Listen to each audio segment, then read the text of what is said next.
অবশেষে কি তবে শেষ হয়ে গেল একটি জাদুকরী অধ্যায়? কোটি ভক্তের প্রার্থনার এক বুক হাহাকার উপেক্ষা করে বিশ্বকাপের চূড়ান্ত প্রস্তুতির দল থেকে বাদ পড়লেন নেইমার জুনিয়র। যে মানুষটিকে ছাড়া গত এক দশক ধরে ব্রাজিলের ফুটবল কল্পনা করা ছিল অসম্ভব, আর আজ তাকেই ছাড়াই যুদ্ধের নীল নকশা সাজাচ্ছিলেন কোচ কার্লো আনচেলত্তি। তাহলে এবার দুঃখ ভরা ক্লান্ত মন নিয়ে এবার ফুটবলকে চিরতরে বিদায় জানাতে চলেছেন ব্রাজিলের এই শেষ জাদুকর। যে ইঙ্গিতে নেইমার নিজেই দিয়েছিলেন, সেটাই কি এবার বাস্তবে রূপ নেবে? হেক্সা জয়ের স্বপ্ন অপূর্ণ রেখে কি পর্দার আড়ালে চলে যেতে হচ্ছে আমাদের সময়ের শ্রেষ্ঠ এই ফুটবল রাজপুত্রকে? কেন তার শেষটা এমন নির্মম হতে হলো? ব্রাজিলের ফুটবল মানেই যেখানে সাম্বা ছন্দ আর নেইমার জুনিয়র, সেখানে আজ এক অদ্ভুত শূন্যতার হাহাকার। সোমবার যখন ফ্রান্স ও ক্রোয়েশিয়ার বিপক্ষে ব্রাজিলের এই মহাগুরুত্বপূর্ণ দল ঘোষণা করা হলো, তখন সারা বিশ্বের নজর ছিল একটি নামের উপর, নেইমার। কিন্তু সেই তালিকায় নেইমারের নাম না থাকাটা যেন ফুটবল বিশ্বের বুকে এক বিশাল বজ্রপাত।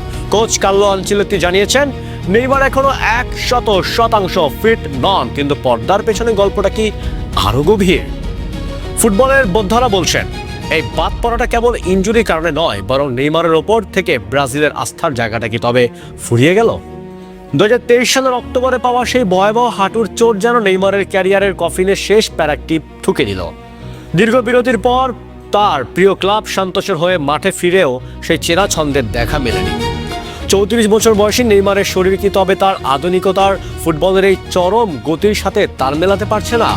যখন ভিনিসিয়াস, রদ্রিগো বা এন্ড্রিকদের মতো তরুণরা বিশ্ব ফুটবল শাসন করতে শুরু করেছেন, তখন নেইমারের ফিটনেস নিয়ে এই অনিশ্চয়তা বড় এক বিবাদের সংকেত দিচ্ছে।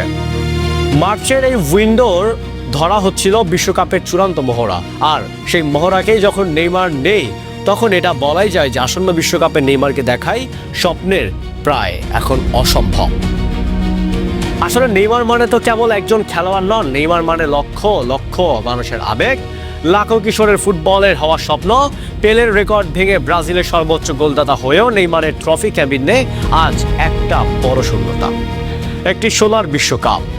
2002 সালের পর থেকে যে হেক্সা জয়ের স্বপ্নে বিভোর ব্রাজিল, সেই স্বপ্নের কেন্দ্রবিন্দু ছিলেন এই নেইমার। অথচ বারবার ইনজুরি আর ভাগ্যের নির্মম পরিহাসে তাকে মাঠের বাইরে বসে চোখের জল ফেলাতে হয়েছে।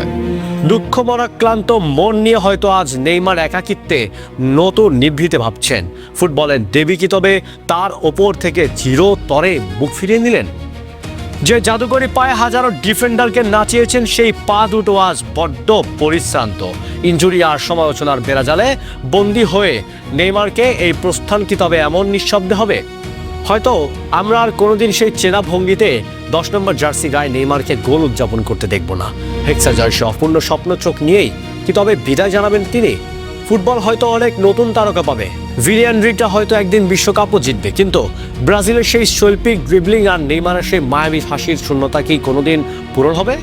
নেইমার জুনিয়র, আপনি ট্রফি জিতুন আর না জিতুন, ফুটবল রোমান্টিকদের হৃদয়ে আপনি সবসময় থাকবেন এক অপরাজিত বিষণ্ণ রাজপুত্র হয়ে। ফুটবল বিশ্ব আপনাকে মনে রাখবে আপনার জাদুর জন্য, আর কোটি ভক্তের মনে এই আক্ষেপটি সারা জীবন থেকে যাবে। আহা, যদি শেষটা এমন না হতো।